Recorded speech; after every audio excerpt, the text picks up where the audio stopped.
President Trump celebrates Made in America for an entire week. You got to see this. All these American businesses came to the White House, put their products out there, hats and shoes and food, and it's just so exciting to see American businesses being appreciated again. As a matter of fact, check it out.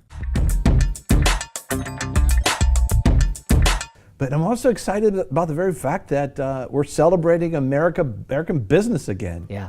I mean, it was such a dark mindset over the last 8 years about, you couldn't bring America up. You I could mean, to apologize. bring America up would be a bad thing.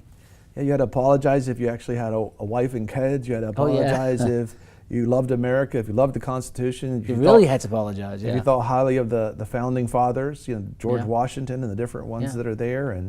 And it was amazing how they were trying to rewrite all of our history. But God has given a pause in all that and given us a president who believes in the country. Yeah. And now he is focusing on what's made in America. Because a lot of people don't realize what's made here and what's not. And he's focused on this. Remember, we're going to go to the White House now and watch our president and our vice president celebrate your neighbor's business, maybe your business, and the different businesses that's made, the products that are made in America. It's exciting. Let's go to the White House now. Well, good afternoon. Members of the Cabinet, distinguished members of Congress, and all these incredible representatives of American businesses from all 50 states, and our honored guests, on behalf of the President and the First Family, welcome to the White House.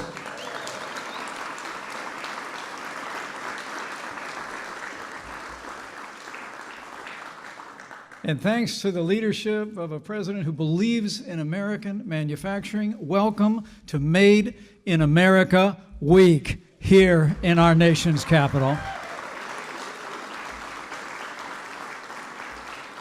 It's the greatest privilege of my life to serve as vice president to a president who always puts America first and puts American manufacturing first. Our president knows that America is a nation of dreamers and doers, a nation of producers and growers and makers. And since the very first day of this administration, we've taken decisive action to promote and protect what he calls those three beautiful words: Made in America. In fact, this president has signed more laws slashing through federal red tape than any president in American history.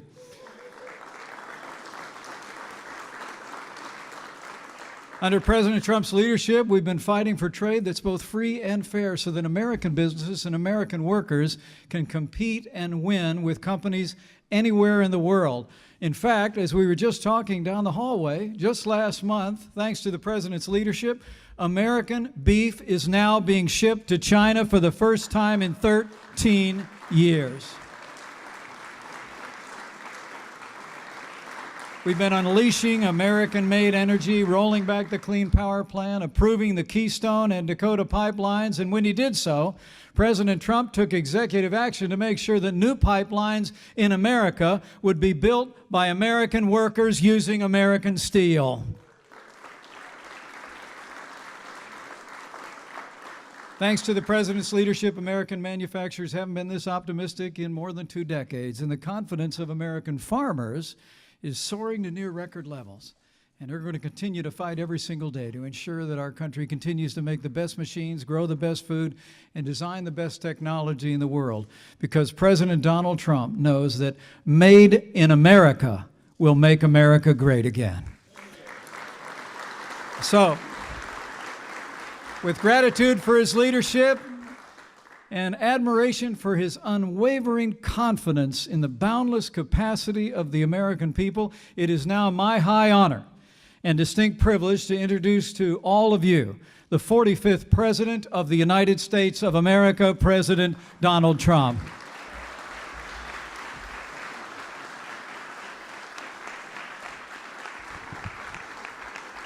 Thank you, Mike. And you know, Mike, it is true that as I walked through the halls, we saw so many great companies, but the gentleman who was in charge of Omaha beef, they do beef, he hugged me. He wanted to kiss me so badly because he said, our business is a whole different business now because you got China approved. The other administrations couldn't even come close. And I told him, you know how long it took? One sentence. I said, President Xi, we'd love to sell beef back in China again. He said, you can do that. That was the end of that, right? Sonny, the great Sonny Perdue. So we're very happy, but we're here today to celebrate American manufacturing and to showcase the amazing products from all 50 states made in the USA. Remember in the old days, they used to have made in the USA, made in America, but made in the USA. We're going to start doing that again. We're going to put that brand on our product because it means it's the best. In just a few months and moments, I will say what we've done over a short period of time and what we're going to be doing over the next 6 months will be incredible. We've signed more bills, and I'm talking about through the legislature, than any president ever. For a while, Harry Truman had us. And now I think we have everybody, Mike. I better say think, otherwise they'll give me a Pinocchio. And I don't like those. I don't like Pinocchios. In just a few moments, I'll be signing a presidential proclamation to launch Made in America Week and to make today Made in America Day. We are thrilled to be joined today by so many incredible members of my cabinet. Every member of my administration shares the same goal: to provide a level playing field for American workers and for American industry.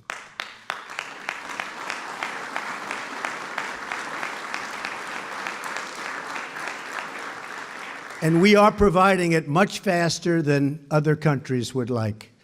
So it's been really a pleasure. We want to build, create, and grow more products in our country using American labor, American goods, and American grit. When we purchase products made in the USA, the profits stay here, the revenue stays here, and the jobs, maybe most importantly of all, they stay right here in the USA. In the audience today,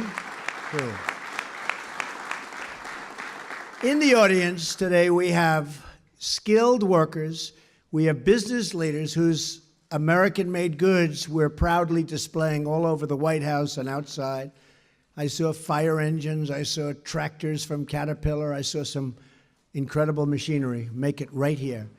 We thank you for being here. We're honored to showcase your creations, and I will say they've really taken on, and some of you have built names that I know of for so long, and it's congratulations, right? You in particular. What a great job you've done. Thank you very much. And I saw you on television this morning. You were fantastic.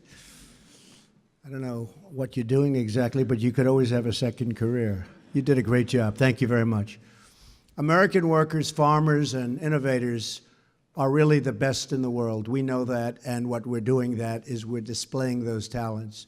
You construct and harvest the products that fill our homes, feed our families, and defend our nation, and enrich our lives.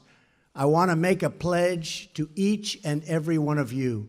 No longer are we going to allow other countries to break the rules, steal our jobs, and drain our wealth. And it has been drained. It has been drained.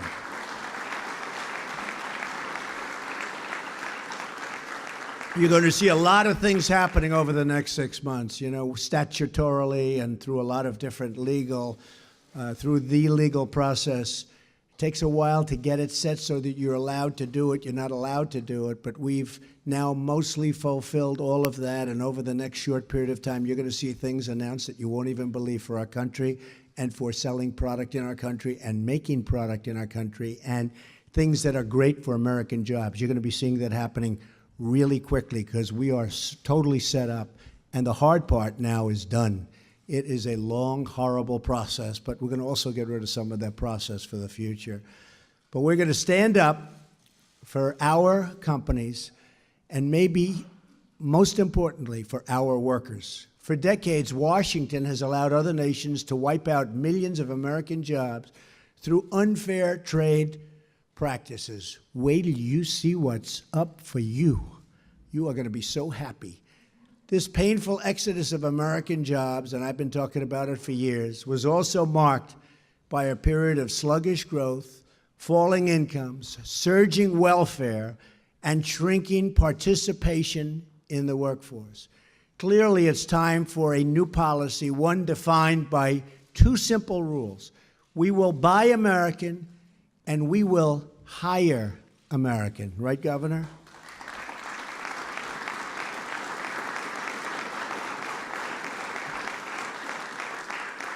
My administration is removing the burdens and regulations on your companies so that you can compete, thrive, and grow. How many of you have noticed this so far? Because it's a big, big difference, right?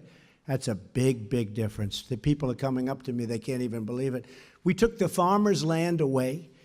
We took the home builders' land away. They have their land back now, and they're building homes, and they're farming their farms, and it's a beautiful thing to see, and they're so thankful. So a lot of those regulations have been taken off. The rest are coming off. And by the way, we will have better protection than we've ever had.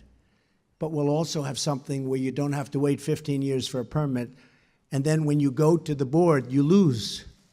And that's a big portion of your life wiped out waiting for a permit. We're not going to let that happen. But for our nation to really prosper, we must lower the tax on business, one of the highest in the world. And we must repeal job-killing Obamacare. We have to do that.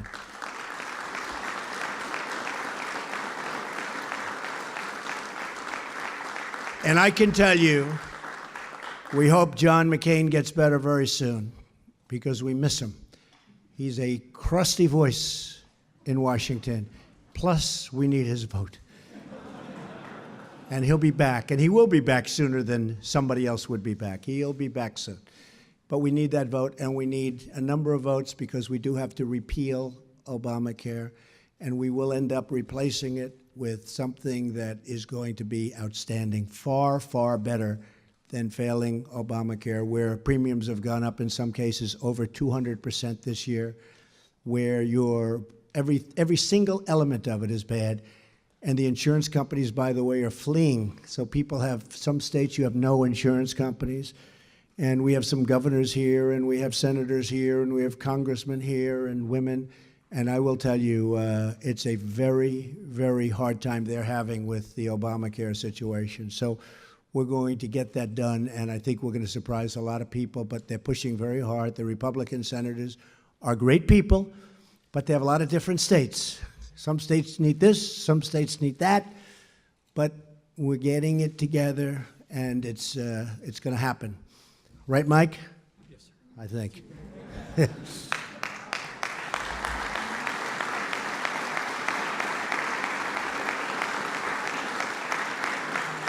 And when it does happen, that will be a big day in America, believe me, big day in America. But we must also fight the unfair trade practices that have gutted our industry, and that includes cracking down on the predatory online sales of foreign goods, which is absolutely killing our shoppers and our shopping centers. If you look at what's going on with shopping centers and stores and jobs in stores, it's been very, very tough for them. They've had a very hard time closing at numbers and records that have never been seen before. So we have to stop that, the online predatory practices. Since the beginning of the year, we have already created over 50,000 brand new manufacturing jobs, and we're just getting started. We will lift our citizens from welfare to work. We will turn boarded up communities into new outposts of American commerce. And we will once again rediscover our heritage as a manufacturing nation. We used to be a manufacturing nation. Not so much anymore, but I will tell you, you look at Michigan, you look at some states that have really moved. You know, in Pennsylvania, 2 weeks ago, they opened a mine, the first mine that was opened in decades. Opened a mine.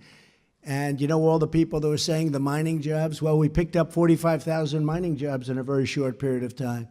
And everybody was saying, well, you won't get any mining jobs. Picked up 45,000 mining jobs. And the miners are very happy with Trump and with Pence. And we're very proud of that. But that's just the beginning. We have jobs coming from all over. Restoring American manufacturing will not only restore our wealth, it will restore our pride and pride in ourselves. It will revitalize our independence, and it will rebuild the bonds of kinship between our communities and our citizens, which has been lagging, wouldn't you say? For most of our nation's history, American presidents, and you know, we see this, American presidents have understood that in order to protect our economy and our security, we must protect our industry. And much of that comes at the border. George Washington encouraged Americans to produce their own goods so that our young nation could become truly independent. President James Garfield said of our nation's manufacturers that to them the country owes the splendor of the position it holds before the world, meaning protect us.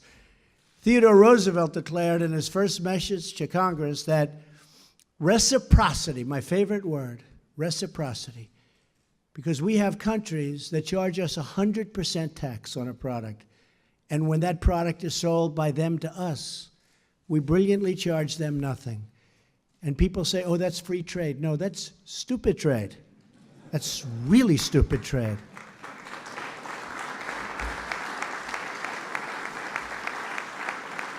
It's incredible.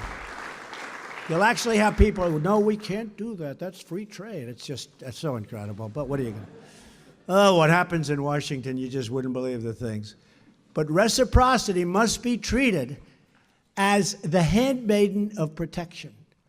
And William McKinley proclaimed that we ought to take care of our own nation and her industries first. We have to look at our nation first for a change. We've been looking the other way for a long, long time.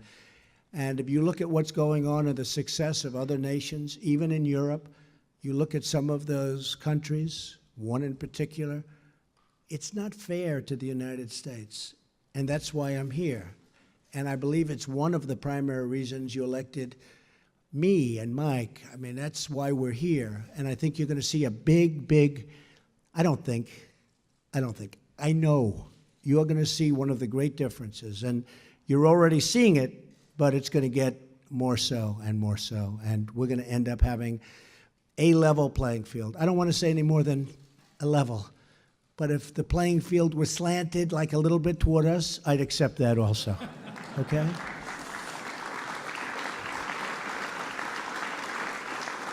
So once again, we will celebrate craftsmen, producers, innovators like the incredible men and women in this room today. We will protect our workers, promote our industry, and be proud of our history because we will put America first. America will be first again. We will make America great again. Remember that. And we'll meet in this same room in a year and in 2 years, and you'll see what happened. Thank you all for being here. God bless you, and God bless America. Thank you very much. Thank you. Thank you.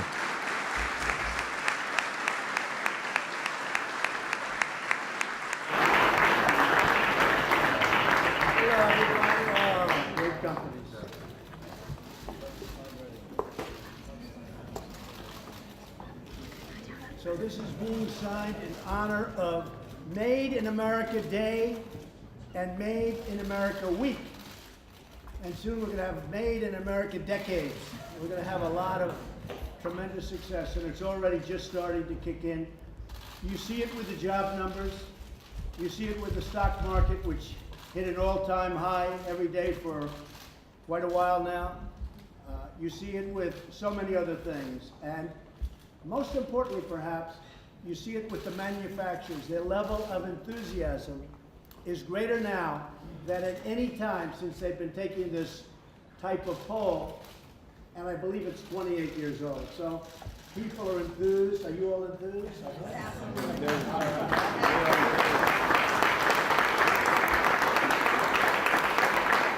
Thank you all for being here.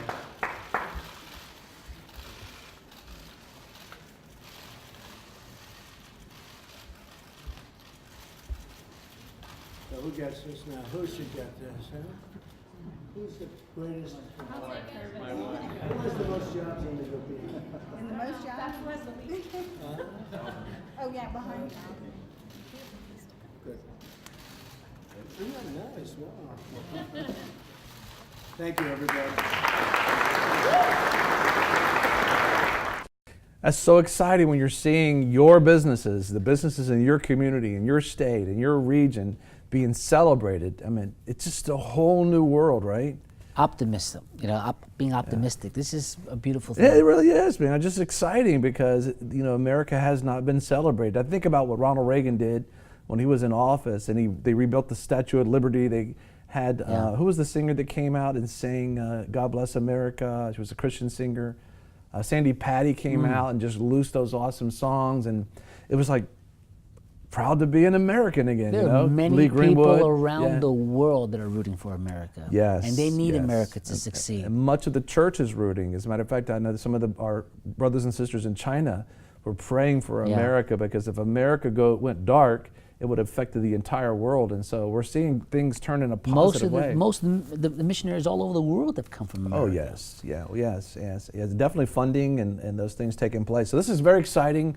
We're very encouraged. It reminds me of VFN Kingdom Business. If you hadn't checked that out yet, we were focusing on impacting these 7 mountains, and business is one of them. You can find out more at vfnkb.org.